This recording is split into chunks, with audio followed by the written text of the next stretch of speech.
श्रीमते रामानुजाय नमः।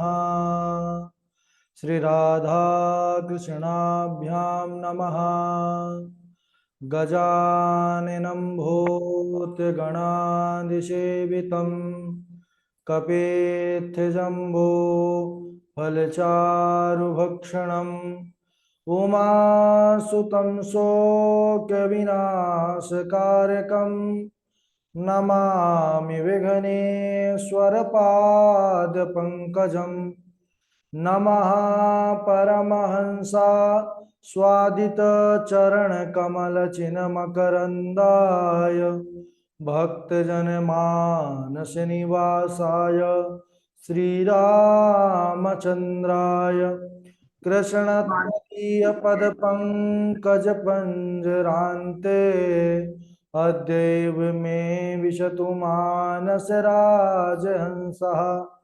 प्राणप्रयाणसमये कफवातपित्तैः कण्ठावरोधनविधौ स्मरणं कुतस्ते। नारायणं नमस्कृत्य नरं चैव नरोत्तमं देवीं सरस्वतीं व्यासं ततो जयमुदीरयेत्। श्रीलक्ष्मीनाथ समारंभां नाथयामुनिमध्यमाम् अस्मदाचार्यपर्यन्तां वन्दे श्रीगुरुपरम्पराम्। अञ्जनीनन्दनं वीरं जानकी शोकनाशनं कपीशमोक्षहन्तारं वन्दे लङ्काभयङ्करम्। जय जय श्री राधा रमण, जय जय नवल किशोर, जय गोपी चित चोर प्रभु, जय जय माखन चोर। भक्ति भक्त भगवंत गुरु चतुर नाम वपुएक, इनके पद वंदन किए नासत वे अनेक। बोले वृंदावन बिहारी लाल की जय, भागवत महापुराण की जय, सुखदेव भगवान की जय।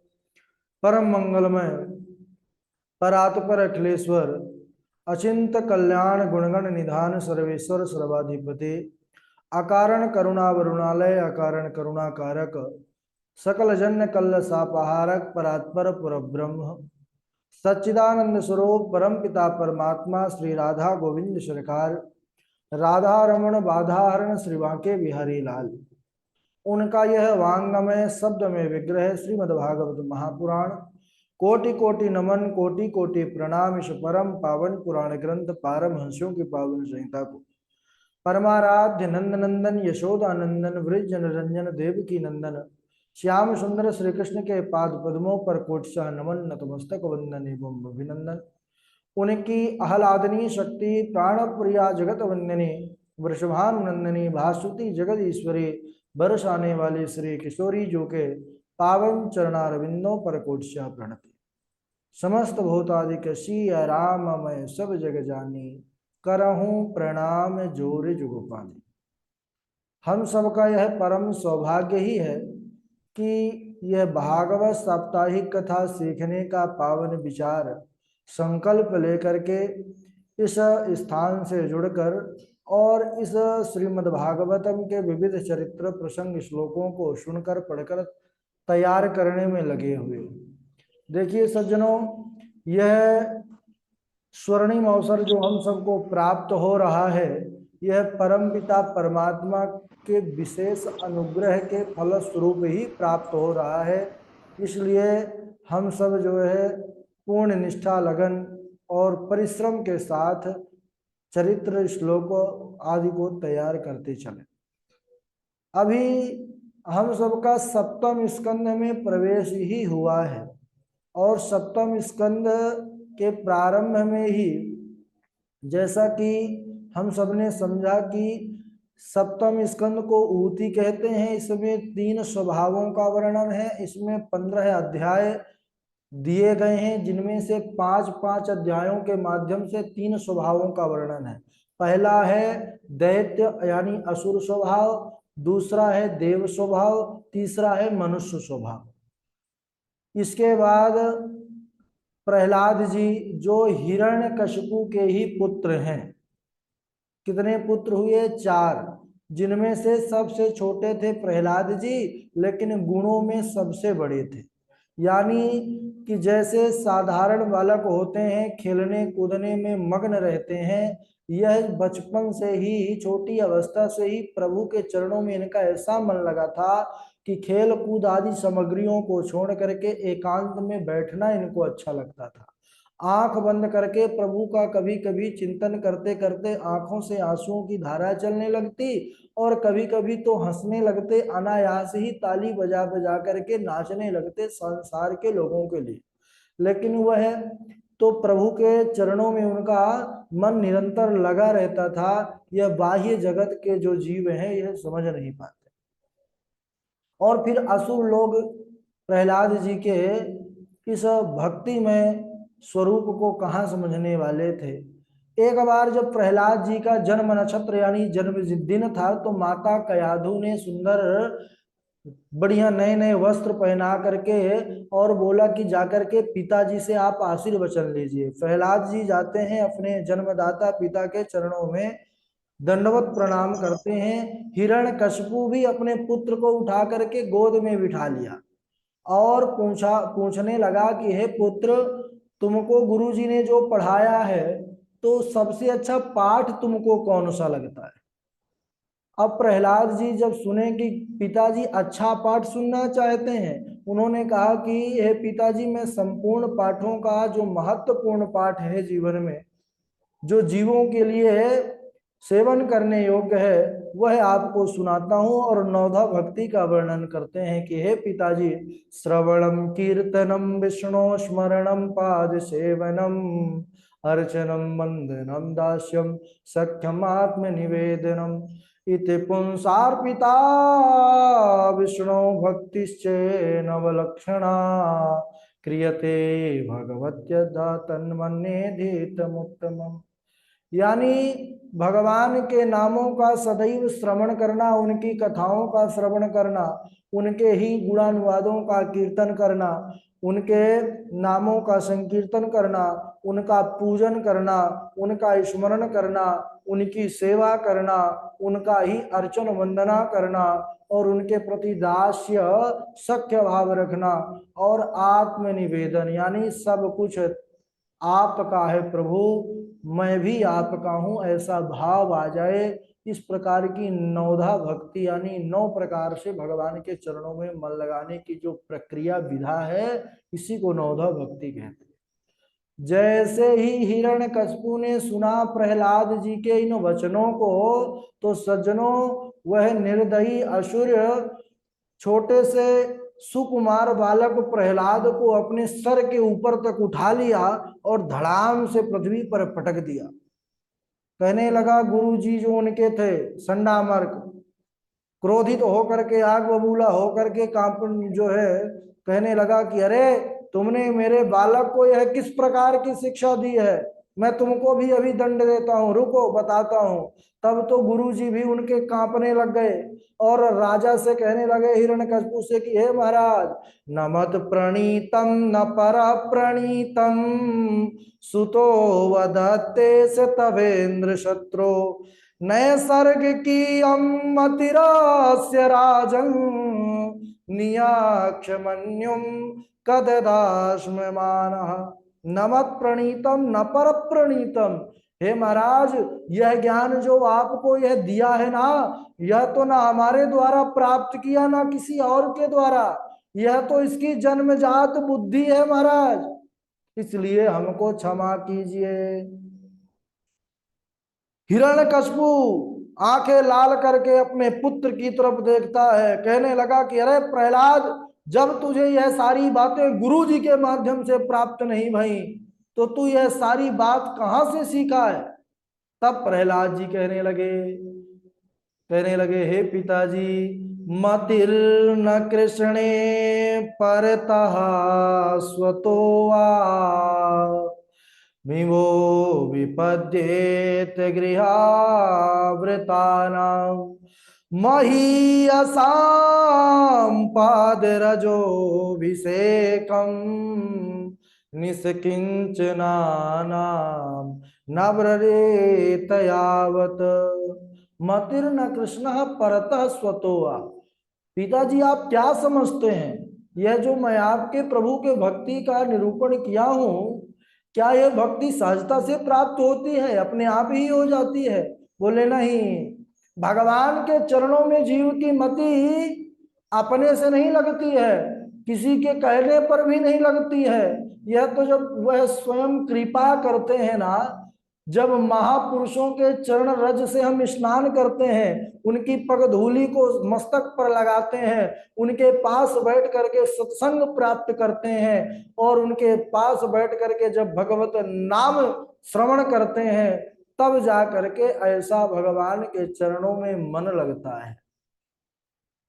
हिरण्यकशिपु इतना क्रोधित हो गया, बोला कि सैनिकों से कि अरे भाई, यह सबसे बड़ा शत्रु है मेरा, जो मेरे शत्रु का जो भक्त है वह मेरा शत्रु है। इस मेरे पुत्र रूपी शत्रु को तुम लोग जल्द ही समाप्त कर दो, मार डालो।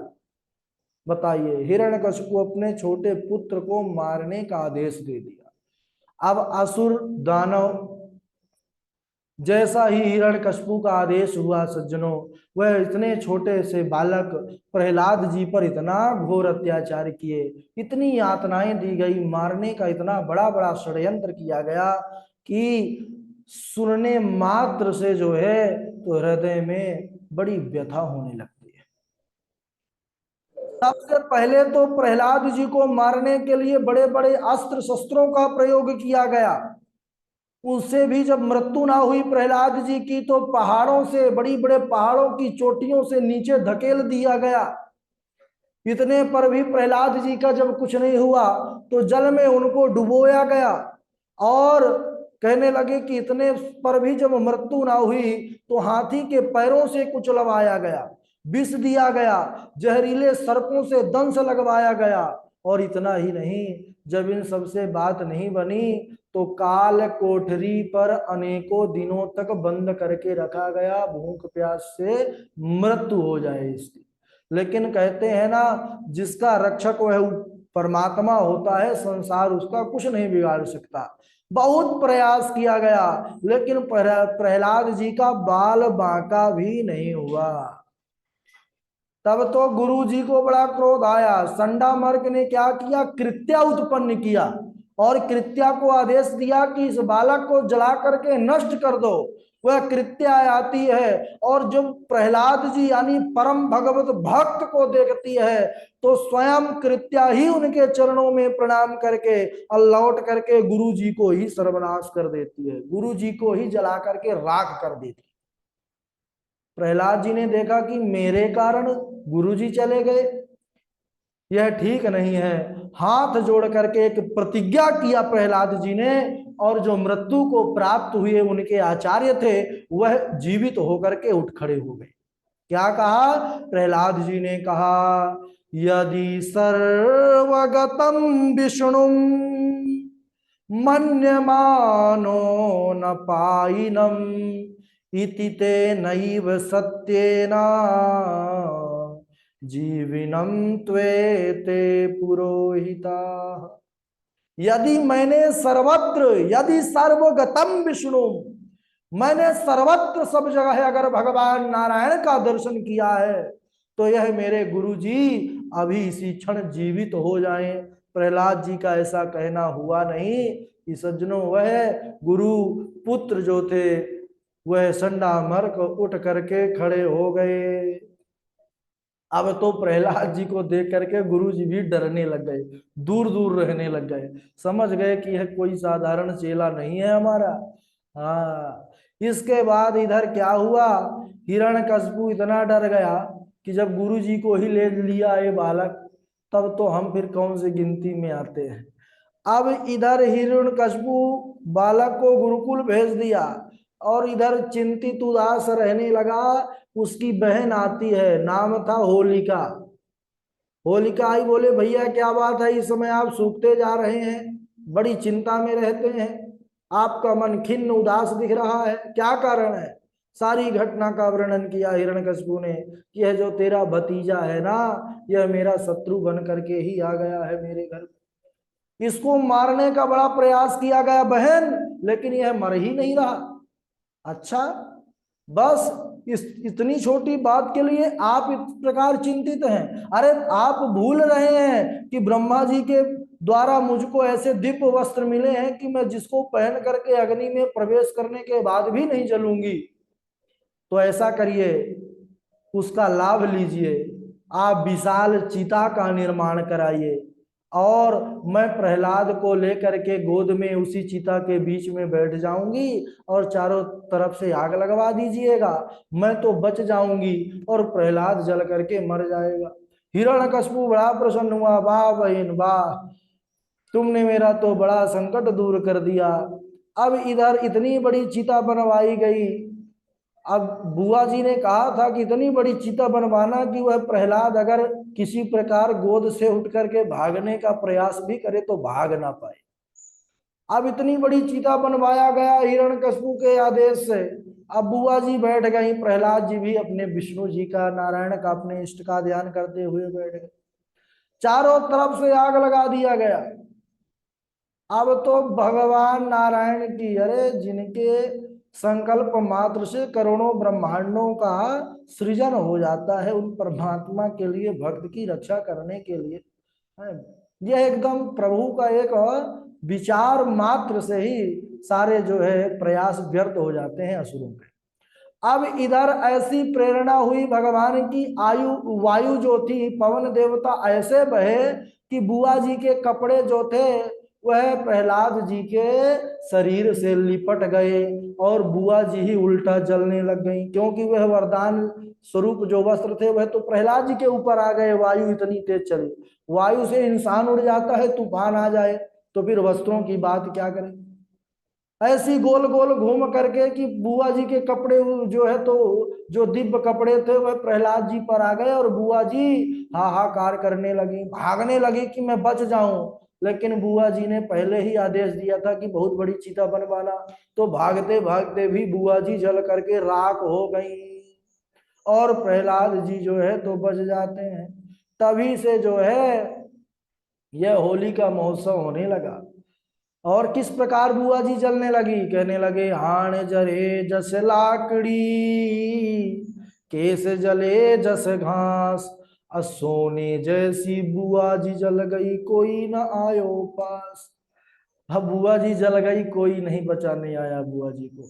अब बुआ जी जब इस प्रकार का कार्य करेंगी तो जलना तो पड़ेगा ही ना, क्योंकि कहा भी गया है, जो अपराध भगत कर करही, राम रोष पावक सो जरही। अरे भगवान के भक्त का जो अपराध करता है, एक बार भगवान का अपराध प्रभु क्षमा करने योग रखते हैं उस अपराध को, लेकिन जो भक्त का अपराध करता है तो फिर वह क्षमा योग्य नहीं रह जाता है, वह तो राम रोष पावक सो जरही। वह भगवान की क्रोधाग्नि से जल करके भस्म ही हो जाता है। होलिका भी जल करके भस्म हो गई, क्योंकि उन्होंने भगवान के भक्त प्रहलाद जी का अपराध किया। अब प्रातः काल लोग आते हैं, अब इधर पता चला कि सब राख हो चुका है, लेकिन जब आए और तिलक लगाने के लिए उस राख को उठाते हैं, देखे कि बुआ जी तो राख हो गई, लेकिन प्रहलाद जी उसी राख के ढेर से प्रकट हो गए और अपने साथी सखाओं के साथ खूब उसी को धूल उड़ा उड़ा करके खूब आनंद मनाते हैं। तो पहले दिन जो है तो होली जलती है और दूसरे दिन प्रहलाद जी मित्रों के साथ वही धूल उड़ा करके जो महोत्सव मनाते हैं। तो इस प्रकार जो है सारे मित्र मंडली लोग यह होली का नाम प्रसिद्ध जो पर्व है इसको मनाते हैं। हिरण्यकशिपु इतना डर गया, इतना डर गया कि गुरुकुल भेज दिया कि गुरुजी ले जाइए इस जो है तो बालक को यहाँ से जल्दी ले जाइए, अभी बहन ही जली है, हम बचे रह जाएं। लेकिन अब कुछ ही दिन बचेंगे आप, क्यों? क्योंकि आपने भी अब प्रहलाद जी का, भगवान के भक्त का अपराध किया है, तो राम रोष पावक सो जरहि। तो प्रभु का वह क्रोध आपको जला करके नष्ट कर देगा। अब इधर प्रहलाद जी अपने साथी बालकों को बड़ा पावन उपदेश देते हैं। जब उनके मित्र एक बार गुरु जी के जाने पर कहने लगे कि आओ प्रहलाद, हम सब आज खेल खेलते हैं, क्योंकि गुरु जी नहीं है तो बढ़िया किसी का डर नहीं है, खेलेंगे। तो प्रहलाद जी अपने मित्रों को बड़ा पावन उपदेश देते हैं कि हे मित्रों, हमारे साथ खेल ही हो रहा है। कौन सा खेल हो रहा है? प्रहलाद जी ने अपने मित्रों को कैसी शिक्षा दी, बड़ा पावन प्रसंग है। और कल भगवान नरसिंह का प्रागट्य होगा और नरसिंह रूप लेकर के प्रभु उस हिरण्यकशिपु जो प्रहलाद जी का बड़ा अपराध किया उसको दंडित करेंगे और उसका कल्याण करेंगे। हम सब उस पावन प्रसंग को अगले दिवस श्रवण करेंगे। आज यहीं तक, क्योंकि श्लोक भी काफी हो चुके हैं।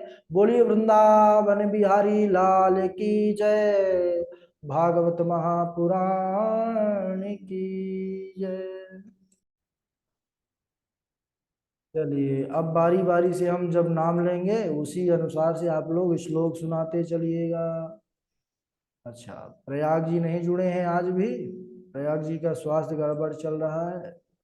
चलिए, जितने लोग जुड़े हैं वही क्रम से। सबसे पहले विद्यासागर जी श्लोक सुनाएंगे। विद्यासागर जी के बाद पूर्वी किशोरी हैं, पूर्वी किशोरी के बाद गणेश झा जी हैं, गणेश झा जी के बाद डॉक्टर हरिदत्त शर्मा जी हैं, अंबिका देवी जी हैं, अंबिका देवी के बाद सुनीता देवी जी हैं, और इनके बाद मोहित जी हैं, मोहित जी के बाद डॉक्टर विनीता जी हैं, कात्यायनी तिवारी जी हैं, देवानंद तिवारी जी हैं, आचार्य वनीश जी हैं, त्रिलोकीनाथ शुक्ला जी हैं, और मधुर जी हैं। मधुर जी के बाद ठीक है, अभी लोग तो फिर नए लोग हैं, फिर उनको बाद में सुनते हैं। चलिए प्रारंभ करिए, स्वागत है आपका। राधे राधे गुरु जी। हाँ जी, राधे राधे। यथा प्रयान्ति संयान्ति स्रोतो वेगेन बालुका संयुज्यन्ते वियुज्यन्ते तथा कालेन देहिनः। ओम नमस्तुभ्यं भगवते वासुदेवाय धीमहि प्रद्युम्नाय निरुद्धाय नमः संकर्षणाय च। प्रणाम गुरु जी। ठीक है, बहुत सुंदर। राधे राधे गुरु जी, प्रणाम। हाँ हाँ, सुनाइए।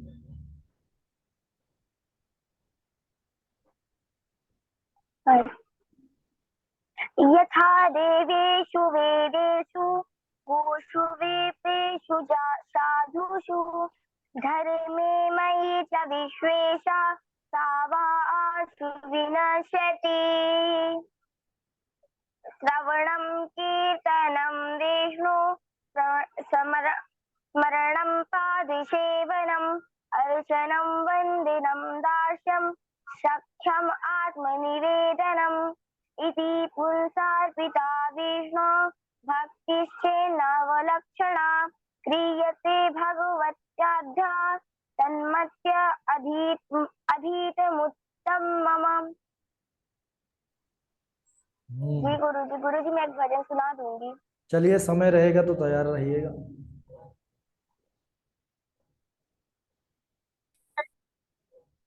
ठीक है, सुनाइए श्लोक गणेश झा जी। चालू है माइक? राधे राधे गुरु जी। राधे राधे गुरु जी। राधे राधे राधे राधे। यदा देवेषु वेदेषु गोषु विप्रेषु साधुषु धर्मे मयि च विद्वेष सवा आसु विनश्यति। तत्साधु मन्ये सुरवर्य देहिनां सदा समुद्विग्न धियाम सद्ग्रहात् हित्वात्मपातं गृहमन्धकूपम् वनं गतो यद हरिमाश्रयेत।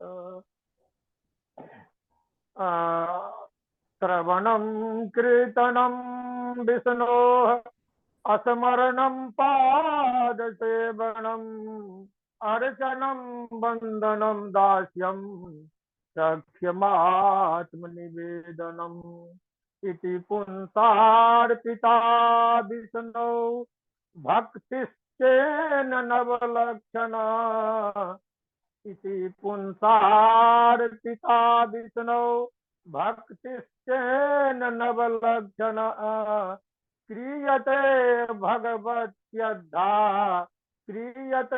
भगवत्यद्धा तन्मन्ये रधितमोत्तमम् तन्मन्ये अधितमोत्तमम्। राधे राधे गुरु जी। ठीक है, बहुत सुंदर। राधे राधे गुरु जी। हाँ जी डॉक्टर। राधे राधे गुरु। हाँ हाँ सुनाइए।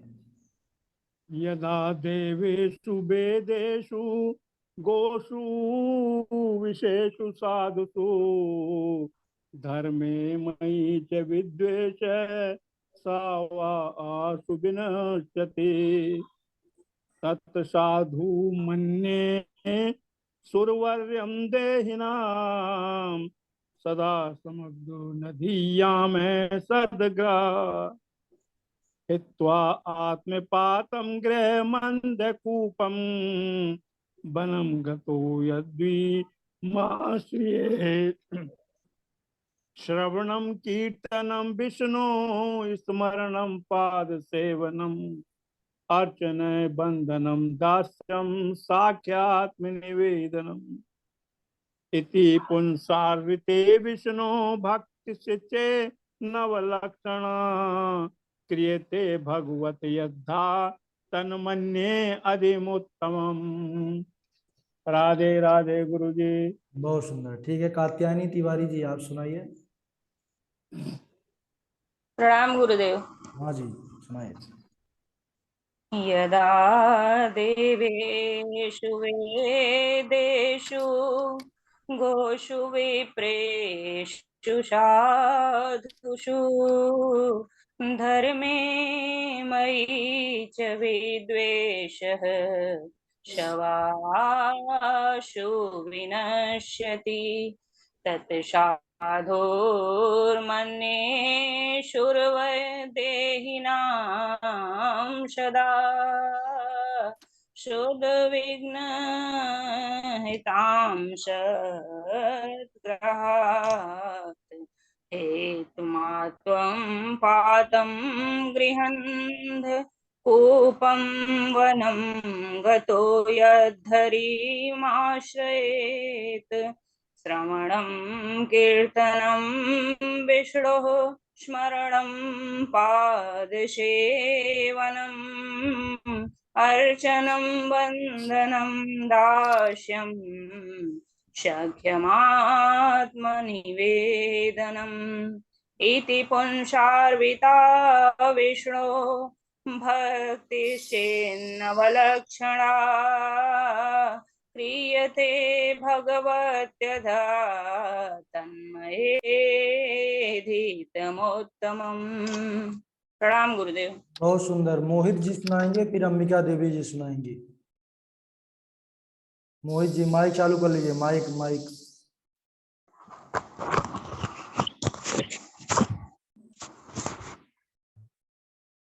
राधे राधे गुरुदेव। हाँ राधे राधे।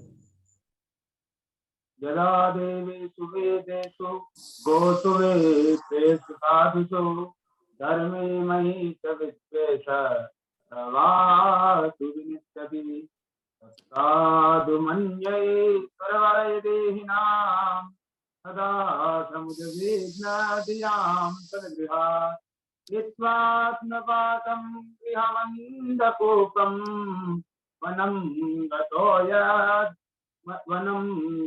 यद्धरिमाश्रयेत श्रवणं कीर्तनं विष्णो स्मरणं पादसेवनम् अर्चनं वन्दनं दास्यं सत्यमात्मनिवेदनम् इति पुंसार्पितां विष्णो भक्तिश्चेन्नवलक्षणा यते भगवत्यद्धा तन्मन्ये धीतमुत्तमा। बहुत बढ़िया। चलिए मोहित जी भी हमारे बहुत मेहनत करने वाले हैं आप लोगों के साथ। बहुत बढ़िया, इसी प्रकार मेहनत करते रहिए। अंबिका जी सुनाएंगी, फिर त्रिलोकीनाथ शुक्ला जी। जी गुरु जी। राधे राधे। हाँ हाँ श्रवणं कीर्तनं विष्णुस्मरणं पादसेवनम। पादसेवनम् अर्चनं वंदनं दास्यं सख्यम आत्मनिवेदनम। राधे राधे गुरु जी। अच्छा, आज एक ही श्लोक कम हो हाँ हुआ। जी। ठीक है, चलिए राधे राधे गुरु जी। एक भी और आए तो बहुत है। हाँ जी, राधे राधे, सुनाइए। राधे गुरु जी। यदा यदा देवेषु वेदेषु गोषु विप्रेषु साधुषु धर्मे मयि च विद्वेष स वा आयु विनश्यति। अगला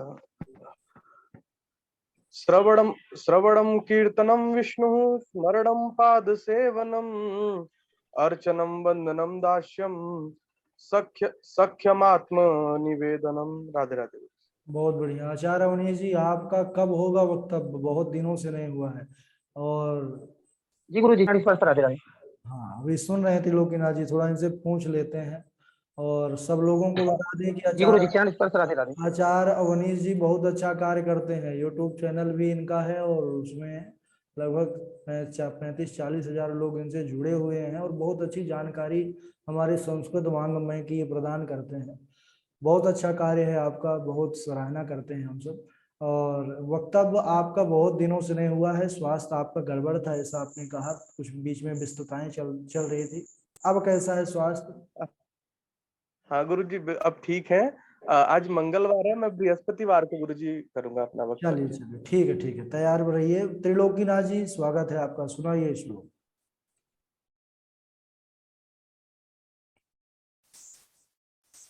त्रिलोकीनाथ जी गुरु जी, चरण स्पर्श राधे राधे। हाँ, राधे राधे।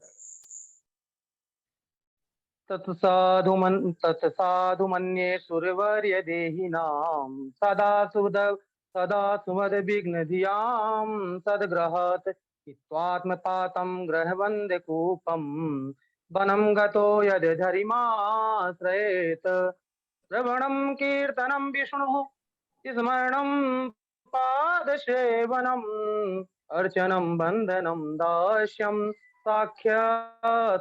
साख्यात्मनिवेदनम् इति पुंसार्पिता विष्णु भक्तिश्चेन नवलक्षण। यदा तन्मन्येधीतमुत्तमम्। ठीक है, बहुत अच्छा त्रिलोकीनाथ जी। इनके बाद सुनीता देवी जी, आप सुनाइए श्लोक। फिर प्रणाम देवानंद गुरुजी। हाँ, सुनाइए। यदा देवेषु वेदेषु गोषु विप्रेषु साधुषु धर्ममयी च विद्वेषः स वा आशु विनश्यति। श्रवणं कीर्तनं विष्णु स्मरणं पादसेवनम् अर्चनं वन्दनं दास्यं सख्यमात्मनिवेदनम्। राधे राधे गुरुजी। ठीक है, बहुत अच्छा। अनुपमा पराशर जी, आप अपना माइक चालू करिए।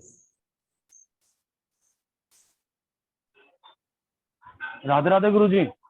हाँ, देवानंद तिवारी जी, सुनाइए श्लोक। राधे राधे गुरु जी। हाँ हाँ। महत् सेवां द्वारमाहो नुक्ते स्तमोदारं योषितां संगे संगम महांत से समुचिता प्रशांता विनिमय हृदय साधवो ये। जय गुरुदेव। ठीक है, आपके सहयोगी साथी जो है तो जुड़ते नहीं है, क्या बात है। अच्छा, आप जुड़े, गुरु जी, आप अपने से जुड़े हैं तो आपकी ज्यादा गुरु जी लगाव, वो ना, वो आपके माध्यम से जुड़े हैं तो उनका कम, थोड़ा सा उतना ज्यादा लगाव नहीं है कक्षा से। नहीं गुरु जी, संतोष जी की शादी थी ना कल की। आहा, क्या बात है, वाह। सारे सारे सारे मित्र उसमें जुड़े हुए थे। तो सहयोगियों को तो कोई समाचार ही नहीं दिए, यहाँ तो सभी उनके साथ साथी लोग इंतजार ही करते रह गए। ठीक है ठीक है।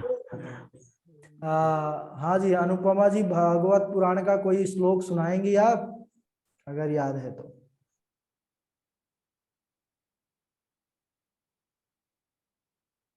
ठीक है, प्रदीप पांडे जी। जी गुरु जी प्रणाम, राधे राधे। हाँ, राधे राधे। प्रदीप जी, सुनाइए कोई श्लोक। जी।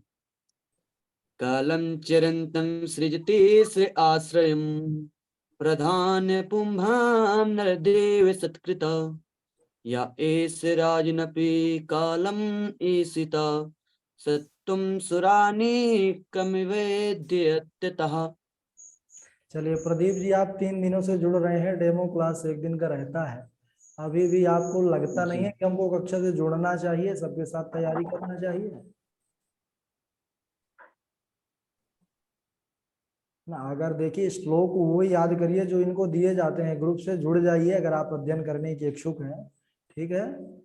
जी जी हाँ, जी नाम गुरुजी। नाम एड्रेस भेज दीजिएगा, क्योंकि हमारे पास नाम एड्रेस अच्छा केवल सबका एक दिन रहता है। हमारे पास अच्छा, 1000 लोग संपर्क करते हैं, उसमें से केवल 1 लोग पढ़ने वाला होता है। ठीक है ना? तो हमको सबको हटाना जी पड़ता है। गुरुजी अगर आप इच्छुक हैं तो पुनः जी भेज दीजिएगा। अनुपमा पराशर ठीक जी, अगर आप सुन पा रही हैं तो माइक चालू करिए अपना। जी प्रभु जी। हाँ जी, ये बताइए भागवत पुराण का कोई श्लोक याद है आपको? मुझे श्लोक ऐसे याद नहीं है, मैंने भागवत का जो सरल हिंदी में अनुवाद होता है ना, अभी वो पढ़ा था। अच्छा ठीक है, सिर्फ वो, बहुत अच्छा। हाँ। ठीक है, चरित्र तो आपको ज्ञात होंगे कुछ, लेकिन कोई भी श्लोक सुना दीजिए आप। भगवान की प्रार्थना है जैसे कर्पूर गौरम है नीलांबुज श्यामल जी कोमल। जी, हाँ वो मुझे आते हैं, वो मुझे आते हैं, मैं सुनाती हूँ। सुनाइए। हे कृष्णा करुणा सिंधो दीनबंधो जगतपते गोपेश गोपिका कांतम राधा कांत नमोस्तुते तप्त कांचन गौरांगी राधे वृंदावनेश्वरी वृषभानो सुते देवी प्रणमामि हरिप्रिया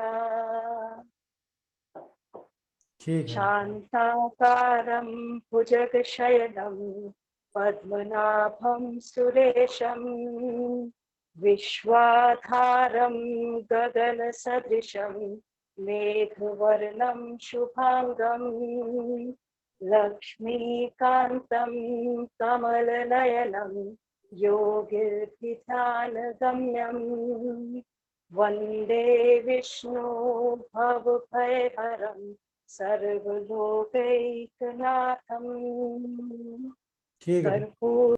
बस बस ठीक है, बहुत सुंदर। आपको श्लोक ये आते हैं और शुद्धता से आते हैं, तो इसका मतलब हम समझ लेंगे कि आप श्लोक आसानी से शुद्धता से याद कर सकते हैं। अभी आज वक्तव्य किसका रहेगा विद्यासागर जी? आज गुरुजी मैं ही कर देता हूँ। ठीक है, चलिए हमारे विद्यासागर जी तैयार रहेंगे। रिद्धिमा, रिद्धिमा पहले भी जुड़ी थी, सबसे छोटी हैं आप सबसे। अभी एक गांव छुट्टी गर्मी की गांव गई थी, इसलिए इनका बीच में अवकाश हुआ है। अब ये फिर से जुड़ गई हैं, सुनाएंगी कोई श्लोक। सुनाइए सबसे पहले तो।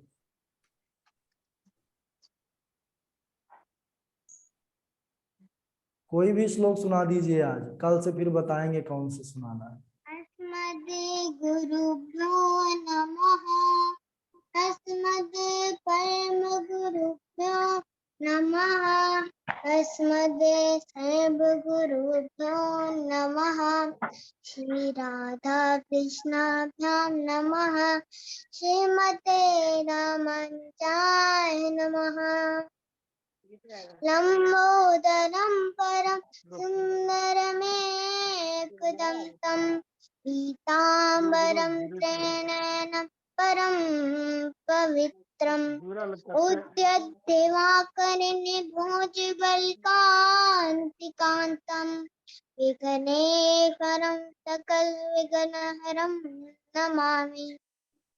शरीरं स्वरूपं ततोऽकलत्रं रसचारुचित्रं तं नम्येरुतुल्यं मनश्चेन लगनं श्रीगुरुं नृपद्मे ततः किं ततः किं ततः किं ततः किं नारायणं नमस्कृत्य नरोत्तमं चैव नरोत्तमं देवेश्वरी व्यासं ततो जयमुदीरये।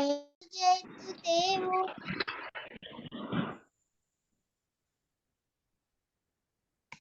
जय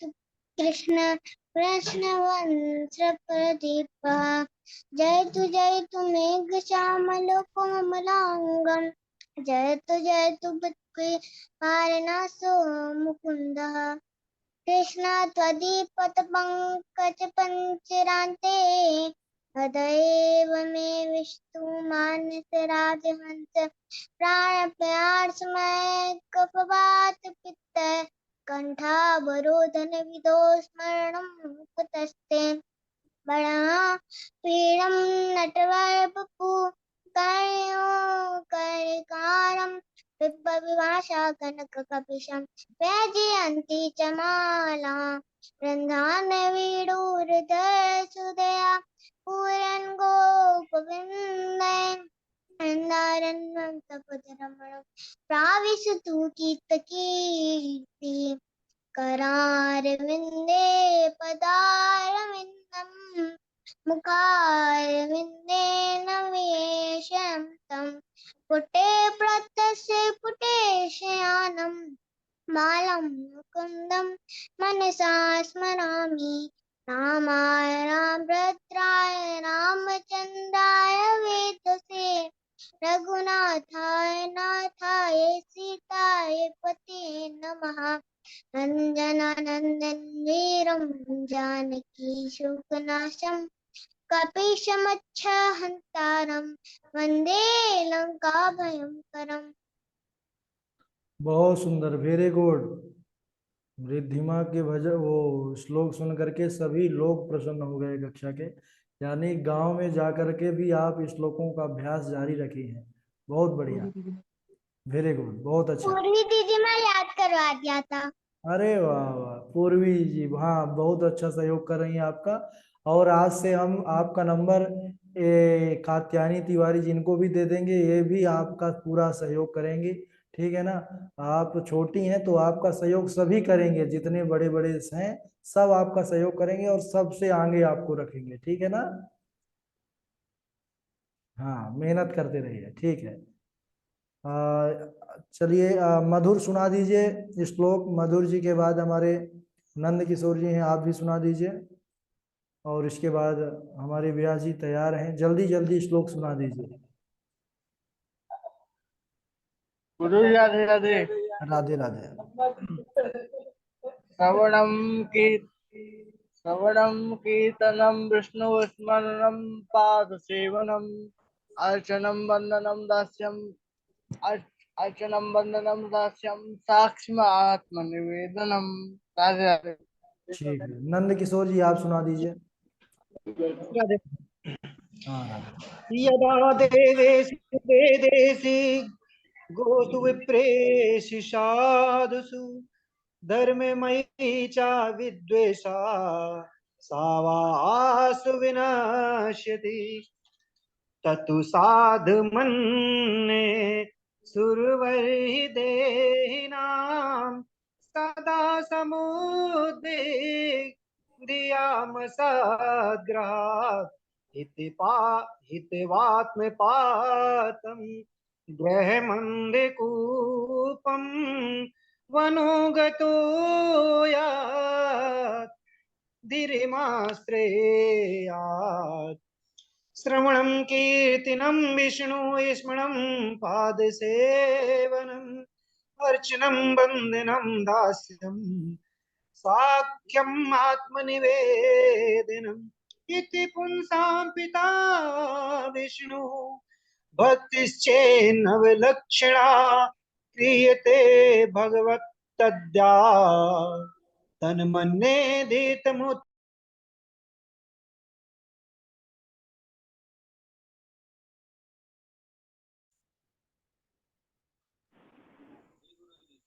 हाँ जी विद्यासागर जी आपका स्वागत है, वक्तव्य प्रस्तुत करिए।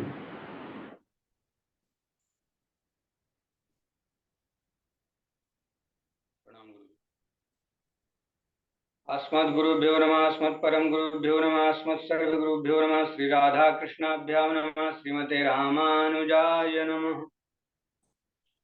लंबोदरम परमं सुंदरमेकदंतं पीताम्बरं त्रिनयनं परमं पवित्रम् उदयद्दिवाकर निभोज्वल कांतिकांतं विघ्नेश्वरं सकलविघ्नहरं नमामि। शरीरं स्वरूपं ततो वा कलत्रं यशश्चारुचित्रं धनं मेरुतुल्यं मनश्चान्यलग्नं श्रीगुरुरङ्घ्रिपद्मे ततः किं ततः किं ततः किं ततः किं नारायणं नमस्कृत्य नरं चैव नरोत्तमं देवीं सरस्वतीं व्यासं ततो जयमुदीरयेत्। जयतु देवो देवकी नन्दनोऽयं जयतु कृष्णो वृष्णिवंशप्रदीपः जयतु मेघश्यामलः कोमलाङ्गः जयतु पृथिवीभारनाशो मुकुन्दः कृष्णत्वरीयपदपङ्कजपञ्जरान्ते यद्यपि मे विशतु मानसराजहंसः प्राणप्रयाणसमये कफवातपित्तैः कण्ठावरोधनविधौ स्मरणं कुतस्ते।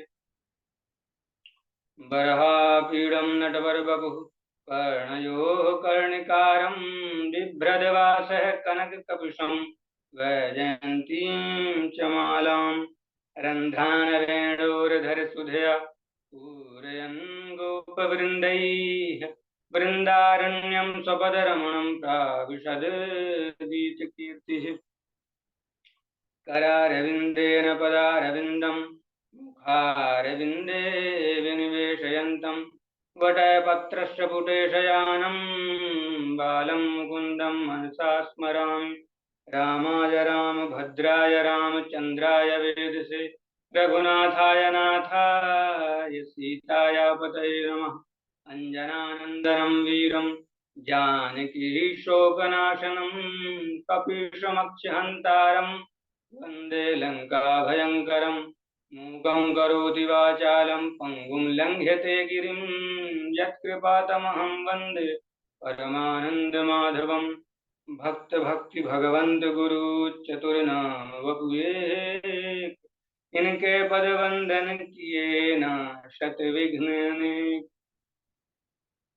नमामि भक्तवत्सलं कृपालुशीलकोमलं भजामि ते पदाम्बुजम् अकामिनां स्वधामदं। नमामि भक्तवत्सलं कृपालुशीलकोमलं भजामि ते पदाम्बुजम् अकामिनां स्वधामदम्। अनंत कोटि ब्रह्मांड नायक अचिंत कल्याण गुणगण निधान सर्वेश्वर सर्वाधिपति अकारण करुणा वर्णालय अकारण करुणा कारक सकल जन कल्यशापहारक परात्पर परम ब्रह्म आनंद कोटि कंदर्प दर्प दनल निर्गुण निराकार सगुण साकार जगदैक बंधु करुणैक सिंधु सच्चिदानंद घन परमात्मा श्री कृष्ण एवं श्री राधा रानी के युगल चरणारविंदों में दास का बारंबार प्रणाम। समुपस्थित भगवत भक्त भागवत कथानुरागी सज्जनों एवं भक्तिमयी मातृ शक्ति भगनी बांधवों, सिया राम में सब जग जानी करम प्रणाम चूर।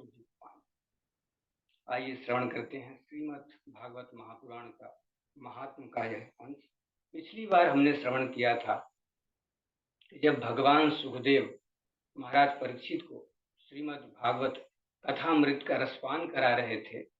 उस समय देवतागण कलश लेकर आते हैं और महाराज भगवान सुखदेव के सामने यह प्रस्ताव रखते हैं कि यह अमृत का रसपान अमृत जो रस है इसको महाराज परीक्षित को पान करा दीजिए जिससे वो दीर्घजीवी हो जाएं, और जो भागवत रसामृत है उसका पान हमें करा दीजिए। इस प्रकार के तुलनात्मक व्यवहार के कारण भगवान सुखदेव ने उनको अभक्त जान उनके इस प्रस्ताव को अस्वीकार कर दिया, और जैसे ही वो अस्वीकार कर देते हैं तो देवतागण दुखी होकर नाराज होकर ब्रह्मा जी के पास जाते हैं और सारा वृत्तांत कह सुनाते हैं। तो ब्रह्मा जी ने उनसे कहा कि देवताओं दुखी मत हो, देखते हैं कि 7 दिवस के पश्चात महाराज परीक्षित की क्या गति होती है। और जब उन्होंने देखा कि महाराज परीक्षित की 7 दिवस के पश्चात उनको मोक्ष की प्राप्ति हो जाती है तो उनको बहुत आश्चर्य हुआ। उन्होंने सप्तलोक में एक तराजू बांधा और एक पलड़े पर समस्त साधनों को रखा और दूसरे पलड़े पर श्रीमद् भागवत महापुराण को रखा और उन्होंने देखा कि श्रीमद् भागवत महापुराण की महिमा के सामने समस्त साधन हल्के पड़ गए। तब उन्होंने देवताओं से कहा, अरे भोले देवताओं, इसकी तुलना संभव नहीं है, यह तो मेरे भगवान साक्षात स्वयं विराजमान है। अब आगे, मेनिरे भगवत ध्रुवम शास्त्र भागवते कलो पठना श्रवणाश्रद्यो वैकुंठ फलदायकम।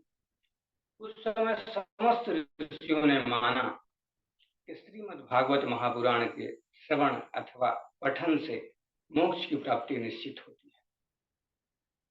सर्वप्रथम नारद जी को श्रीमद् भागवत की कथा ब्रह्मा जी के द्वारा उन्होंने सुनी थी। उसके पश्चात उन्होंने 7 दिवस की जो कथा है वो जो संकादि ऋषि हैं उनके द्वारा उन्होंने श्रवण किया था।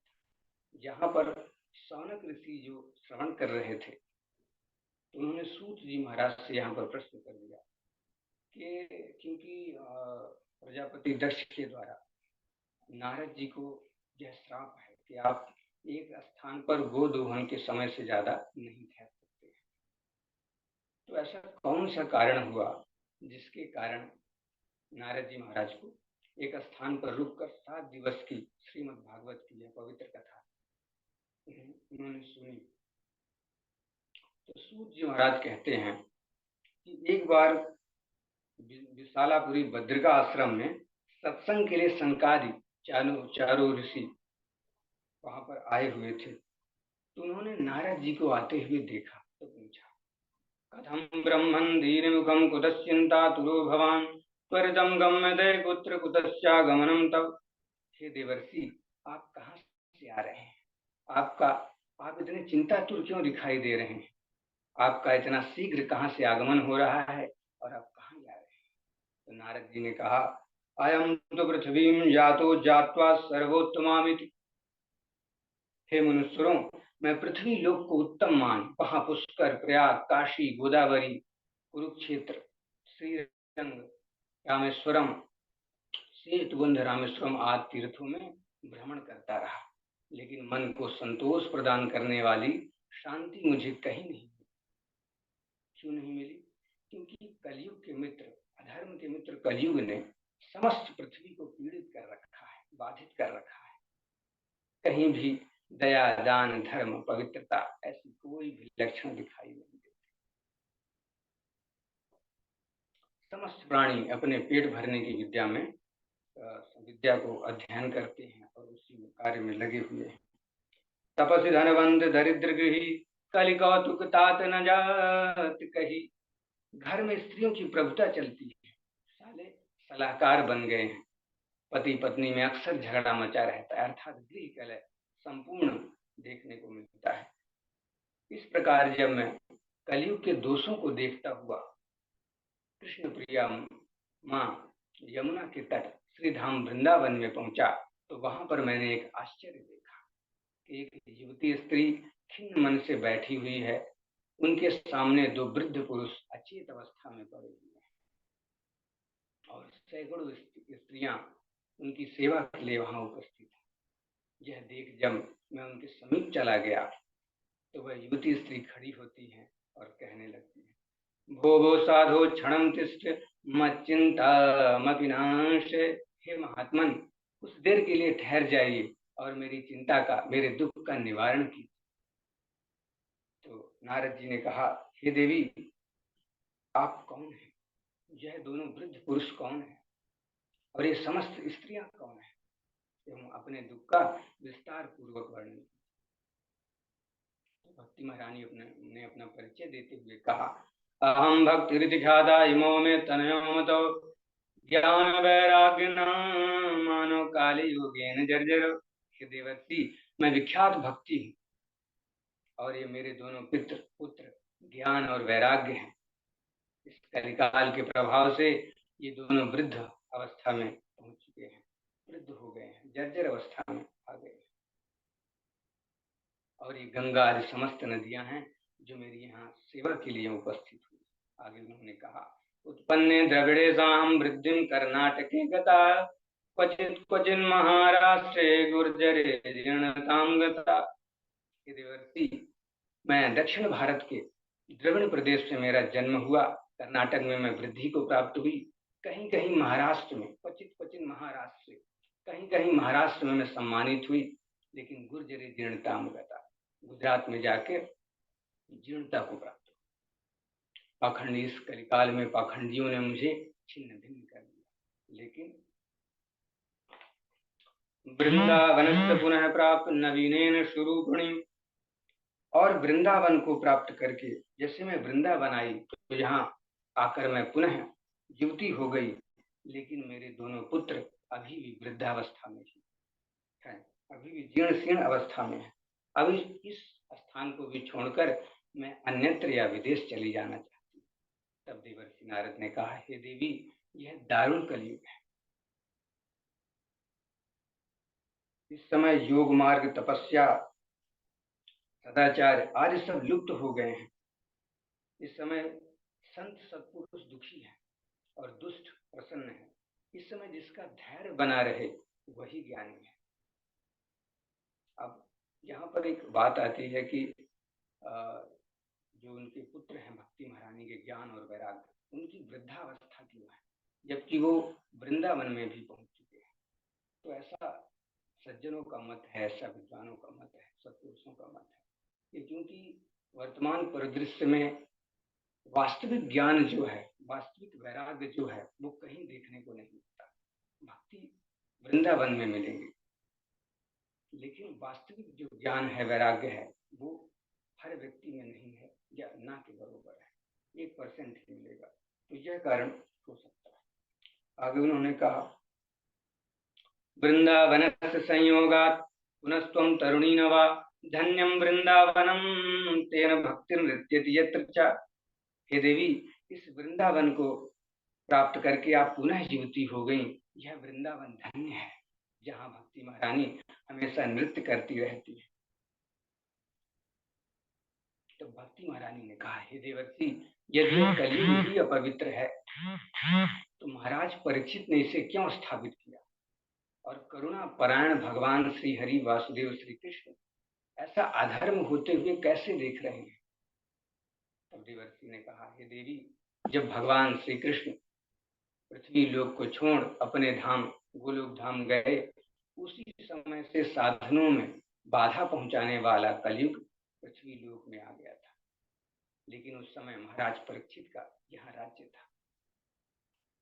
दिग्विजय के समय जब महाराज परीक्षित ने कलयुग को देखा तो कलयुग हाथ जोड़कर उनकी शरण में आ गया। अब क्योंकि क्षत्रिय राजाओं का धर्म होता है, जो शरणागत हो जाए उसका वध नहीं किया जाता। उसमें कलयुग में अनेक बुराइयां हैं, लेकिन उन्होंने एक बहुत ही सुंदर गुण देखा, जिसे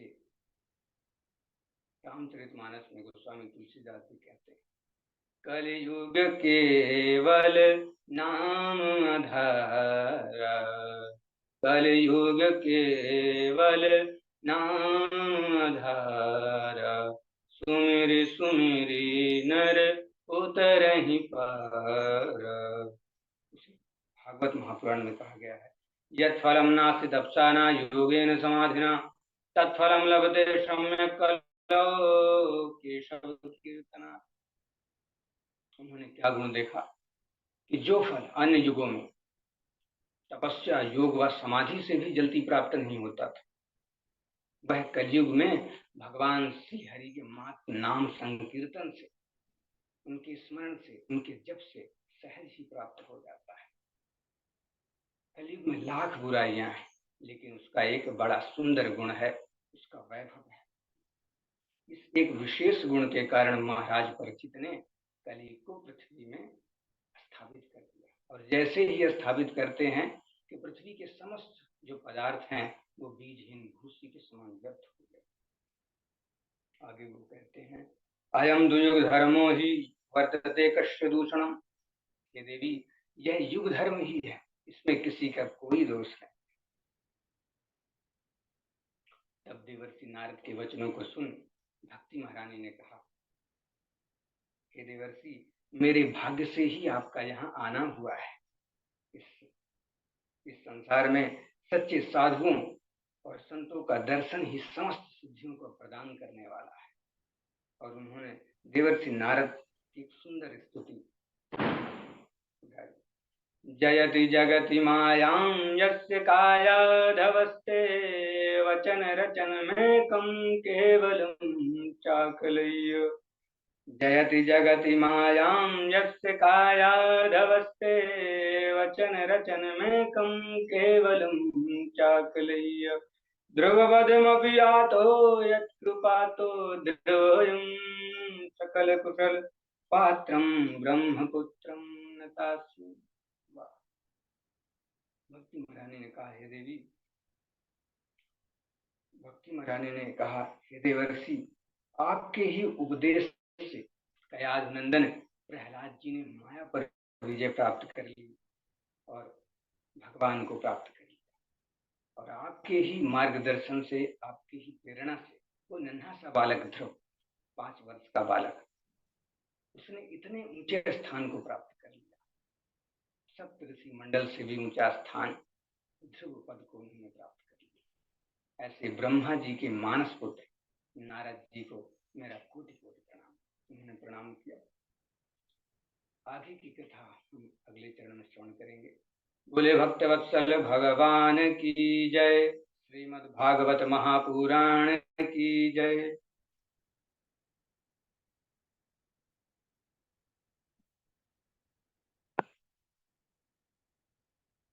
बहुत सुंदर। अभी हम सब के बीच विद्यासागर जी बहुत ही बढ़िया वक्तव्य प्रस्तुत किए हैं। बहुत अच्छी तैयारी रहती है इनकी, बड़ा मेहनत करते हैं और चरित्रों को बोलने का तरीका बहुत बढ़िया है। ठाकुर जी कृपा हमेशा आपके ऊपर बनी रहे और इसी प्रकार उत्तरोत्तर वर्धन होता रहे ज्ञान में। खूब मेहनत करिए और ऐसे ही भागवत जी के विशेष चरित्रों को तैयार करके सुनाते रहिए। बहुत बहुत साधुवाद आपको। जितने लोग जुड़े हैं सभी बहुत प्रसन्न हैं, सबका साधुवाद आपकी तरफ से। ठीक है, इसी प्रकार मेहनत करते रहिए। बहुत अच्छा आप सब तैयारी कर रहे हैं। ठीक है, चलिए आज के कथा का रिकॉर्डिंग, श्लोकों का रिकॉर्डिंग थोड़ी देर से शिव पुराण की कक्षा के बाद हम भेज देंगे।